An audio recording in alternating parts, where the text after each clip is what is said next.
لم يكن أبي أبًا عاديًا ككل الآباء، بل كان أبًا أفتخر أنني من صلبه، رجل عصامي، حافظ لكتاب الله، مثقف واسع الاطلاع، يجمع بين الهيبة واللطف، كان أنيقًا في هندامه، جذاب الحضور، يترك في القلوب أثرًا طيبًا أينما حل.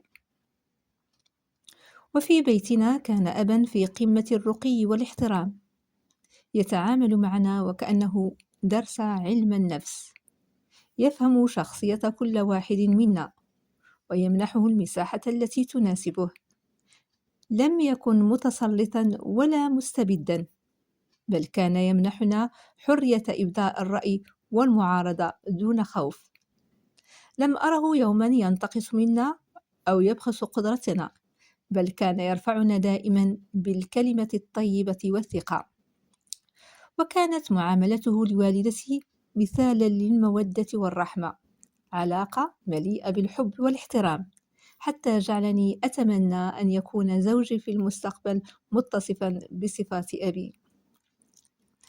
كان بيتنا عامرا بالأجواء الإيمانية والروحانية، كان يرتل القرآن بصوته الجميل صباحا ومساء دون انقطاع، وكنا نتناوب في متابعة الصفحات وهو يقرأ ويستظهر علينا، رغبة منه في أن يزرع في قلوبنا حب القرآن وحفظه. وكان مواظبا على قراءة كتب الدين والتفسير والشريعة، يزداد علما ويزيدنا معه نورا وبصيرا. ذلك أبي رحمه الله رحمة واسعة، لم يكن مجرد أب، بل كان مدرسة في الأخلاق وقدوة في الإيمان وذكرى طيبة تسكن دائما قلبي.